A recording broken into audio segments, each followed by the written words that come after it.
So the two songs that we have out right now, Celebrate and Let's Talk About It, both of those were recorded well before any of these things happened.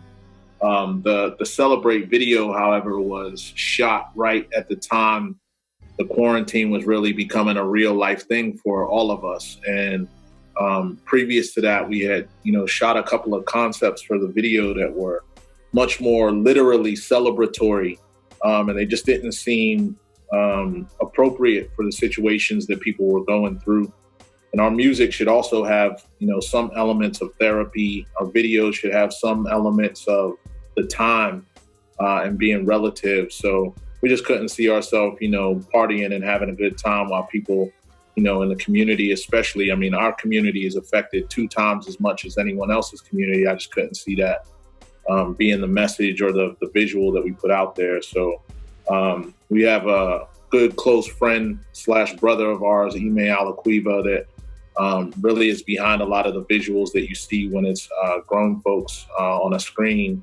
And we were able to collaborate on bringing that idea to life. So, yeah, man, the music, it's been an awkward time for us because we're dropping these songs during this time. And, that limits the traditional things that you do to promote records. You show up places, you perform, you go see DJs, you do interviews in person, you shake hands and kiss babies and make sure people know that, get that time to really get to meet people and connect with people.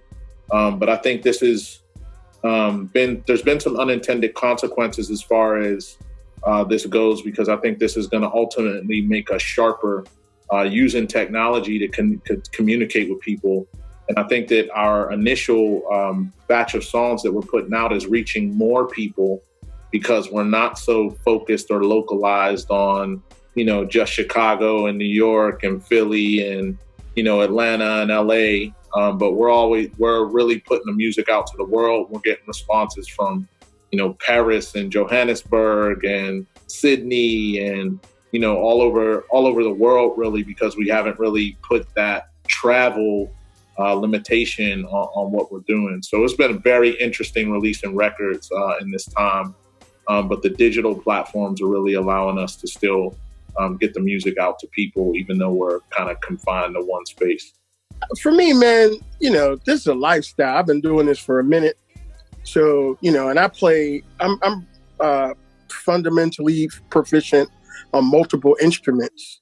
You know what I'm saying? So, like, it'll be some keys, Might be a little bit of drums, it might be, a little guitar, whatever. And I study a lot of forms of music and also study the science of vibration, how the actual chord note actually affects the human nervous system. So that part was nothing for me because that's what I've been doing for forever. Like, regardless of whatever situation goes on, I'm going to be creating on something.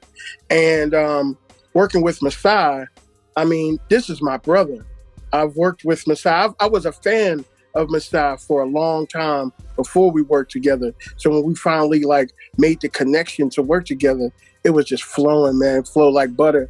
Me and this brother, and then as we got a little bit more experience, it was just wow, we could do anything. And so, using the internet was cool, but I like to quickly send him ideas. So I'll send him MP3s. Sometimes I'll send him a video of me on my phone, just yo, check this out. And I'll just point it right at the monitors and just send it to him. And he don't respond if he don't like it or he ain't feeling it. Or he do respond if it's not.